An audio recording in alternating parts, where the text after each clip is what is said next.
తాగునీరు ఇవ్వలేదు, కరెంట్ ఇవ్వలేదు, ఒక రోడ్లు వేయలేదు, ఒక డెవలప్ చేయలేదు. ఒక్కడు గొప్ప మహాత్ముడు మన కేసీఆర్. ఉద్యమం తీసుకొచ్చి ఉద్యమం చేసి మన తెలంగాణను తెచ్చి అన్ని రకాల కూడా దేశంలోనే ఒక ఆదర్శ రాష్ట్రంగా చేసిన ఘనత మన కేసీఆర్కు కేటీఆర్కు ఉన్నది. వాళ్లకు ఓటు అడిగే హక్కు కూడా లేదు, వాళ్ళకు క్యాడర్ లేదు, లీడర్ లేరు, కార్యకర్తలు లేరు. ఎక్కడ కూడా తెలంగాణలో వాళ్ళకి ఎక్కడ కూడా ఏమీ లేదు. ఉత్తగానే ధమ్కి చేస్తున్నారు. మేము వస్తాం. ఎందుకు వస్తారు? ఎట్లొస్తారు? ఎవడేస్తాడు మీకు ఓట్లు? ఏం ముఖం పెట్టుకొని నువ్వు ఓటు అడుగుతావు? నీకెందుకు వెయ్యాలి ఓటు?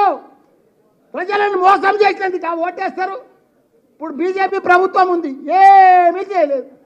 ఉన్న సిలిండర్ 400, 1200 తీసుకుపోయాడు.